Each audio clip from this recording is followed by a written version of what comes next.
معنا الأخ مرتضى من السعودية. تفضلوا أخ مرتضى. نعم تفضلوا. السلام عليكم. عليكم السلام ورحمة الله وبركاته. عليكم السلام. تحية لك والسيد كمال. حياكم الله، بارك الله فيكم، حياكم الله. بس في نقاط يعني أريد أن أعلق عليها طرحها السيد كمال. نعم. أولا أن المهدي، عقيدة المهدي لا يوجد عند أهل السنة شيء اسمه عقيدة، وبإمكان الشيخ أن يراجع لكتب الاعتقاد عند أهل السنة، حيث أن المهدي ليس مدرج ضمن العقائد عند أهل السنة.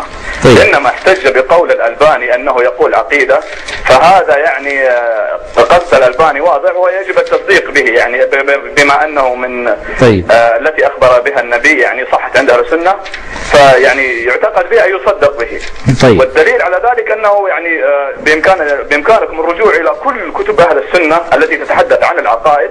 نعم. لا يجد أن يذكر هناك يعني شيء اسمه طيب. باب الاعتقاد بالمهدي. نعم. أو يجب الاعتقاد بالمهدي وأن معتقده كافر خارج من الملة. نعم. طيب هذه نقطة يسجلها الشيخ عنده. طيب. النقطة الأخرى يعني الشيخ يعني جزاه الله السيد كمال يعني يزعل هو الظاهر من كلمة شيخ. هو لا أزعل، لا أخي العزيز، لا أزعل أبدا أخي العزيز، أبدا. أنت حر أن تسميني سيد أو تسميني شيخ، لا فرق. نعم. لا انزلوا الناس مراتبهم يعني. تفضل.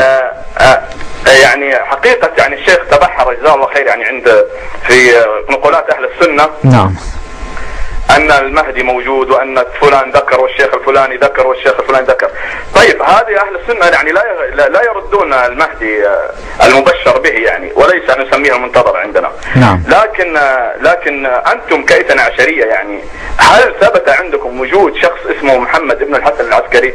نعم. يعني طيب. أن هناك اختلاف يعني كبير بعد وفاة الحسن العسكري خرج على الأقل 14 فرقة اثنى عشرية، يعني إذا كانوا متفقين إذا كان المهدي يعني موجود عندهم لماذا لم يختلفوا؟ هذه نقطة يسجلها الشيخ عنده. طيب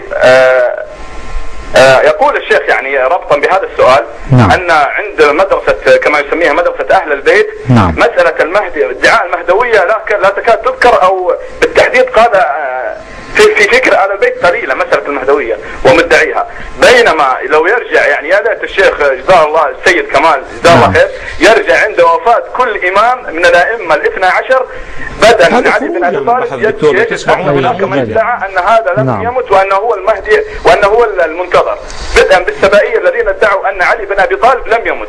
طيب. انتهاء إلى دكتور يعني الآن طيب طلبنا أنه يكون شوفوا هذا الذي يجرون إلى البحث. أنا طيب أخي العزيز طلبت منك، لا اسمح لي يا أخي، طلبت منك أنه يكون في محور الحديث. أنت الآن في تعدد الفرق وكذا، شنو علاقة بحثها؟ طيب الآن إذا عندك سؤال آخر. لا ماكو أسئلة، لا. طيب. واضح أنه يريد، أنه فقط يريد. إذا تسمح لي أنا قبل ما أجيب، لا يدخل لا يدخل أبدا حتى أجيب على كلمتين.